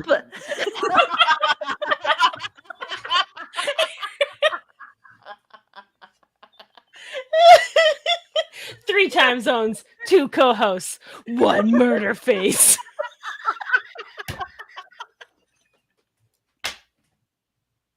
She's gonna keep us alive until we do the Christian Bale episode of Ben Went Behead. Then we're Yeah, that's true. I can't. then we're done. Yeah, when that happens, it'll be. But the is most... he even your number 1 favorite actor anymore? Should we change it? No. You promised me this. I can't wait for that one. I'm just so curious who you're gonna pick. Is what I'm really curious about. I'm curious about when we're gonna record it because we're all busy. That's true. But Just don't edit this one. It'll be fine. This is all gold. I am tempted to be like, I'm just gonna put a compressor on this and just release it into the wild. Just do it right now. Don't even wait. Just do it now. Surprise, everybody. This is amazing. Any audio guffaws? What, that's not the word. Gaffs? Thank you.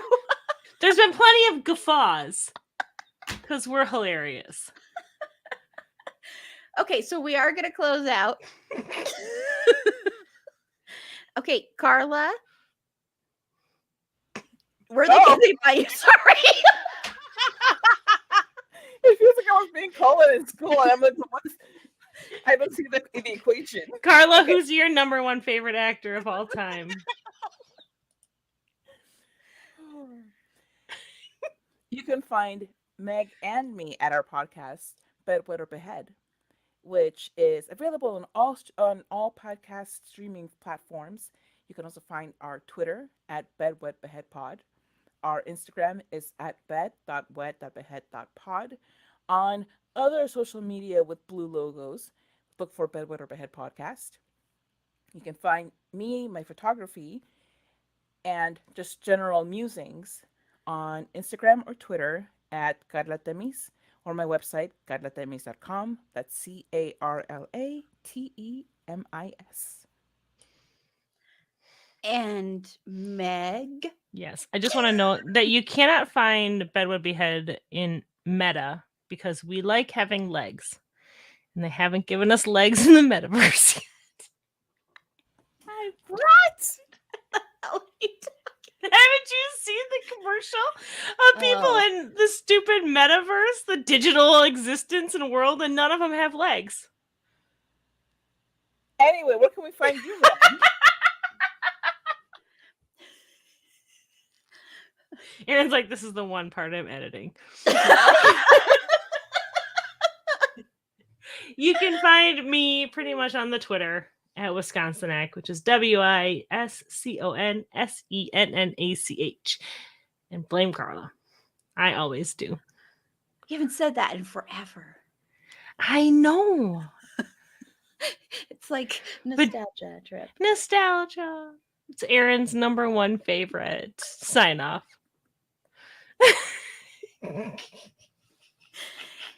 And this is Aaron. The number 1 fan of all things.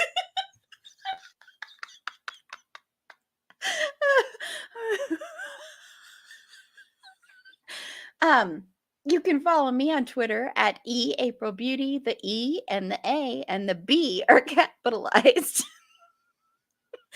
Be sure to like the show on Facebook at facebook.com/itsafandom-thing-pod.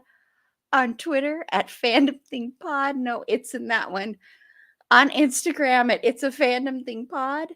On TikTok at itsafandom-thing-pod.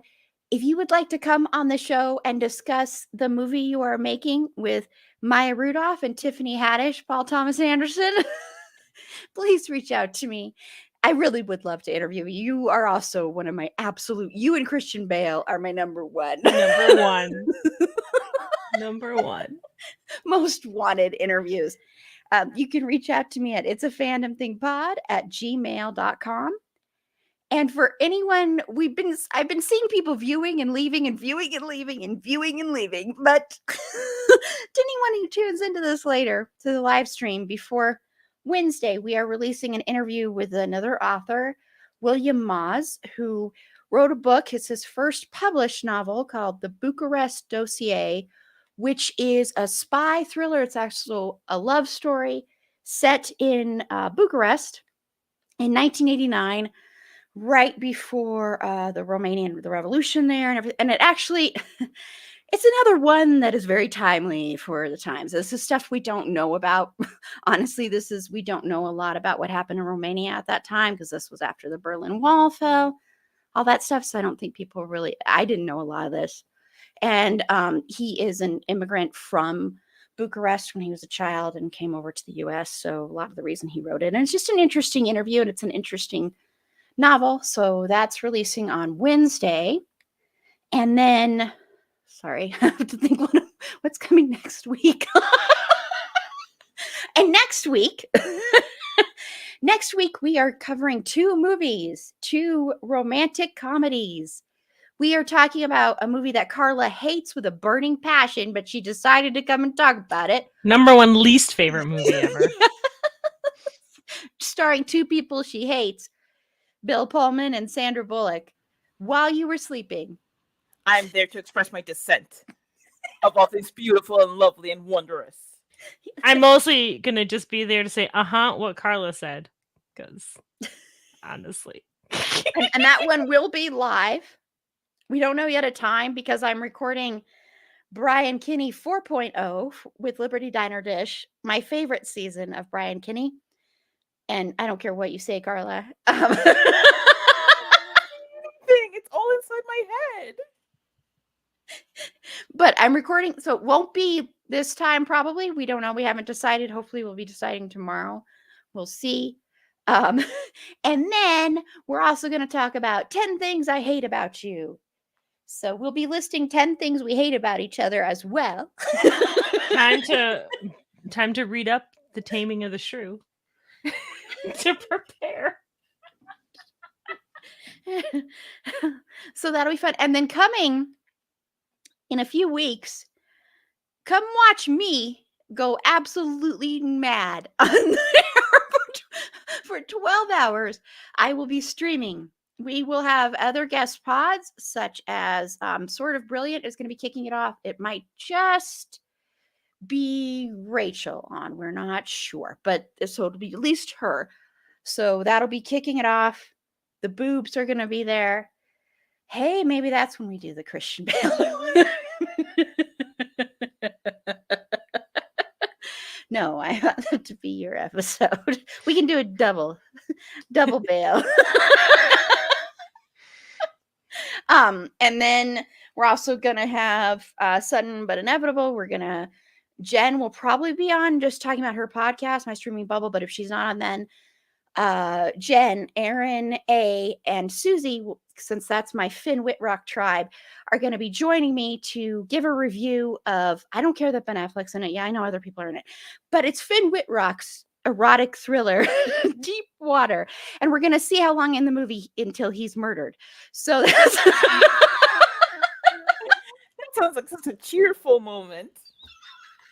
We don't want him to die, but it's pretty clear he's going to be murdered. So as long as he gets some erotic time in there. Will you get him off before you write him off? Oh, yeah. But we're going to be reviewing that. We're going to be talking about that movie. We're going to record an episode. We're going to do other fun things. We're going to do ghost stories to round out the night. And I will be so loopy by that time. It'll be very interesting. It's just going to be 12 hours of Erin listing her number one favorite actors. I'll just do 12 of them. No, I'll do 24. One each half hour. We're also going to have Green Shirt podcast on. We're working on getting other people on too. So until next time. Oh, that's March 26th, by the way, starting at 10 a.m. and it ends at 10 p.m. Mountain Standard Time. So 12 hours of me. Yeah, you're all excited. Okay, we're at the 2-hour marks. We got to end this. So I'm just gonna lurk in the background of the whole thing. and we'll be asking people to donate to charities. We're going to have really quickly, I just want to say this on here. Yeah, I can grab it. To one lucky person, it won't matter how much you donate. We're going to do a big drawing at the end. You will get this signed because we couldn't do it at our horror thing because we didn't get the contest thing. But we're going to give away this signed Comic-Con Supernatural thing. It's been signed by like Jensen Ackles, that one dude, and then Misha Collins and some other people. So yeah, so you'll definitely want to, donate to a charity. There'll be several different charities depending on the time and what we're doing and what people have selected.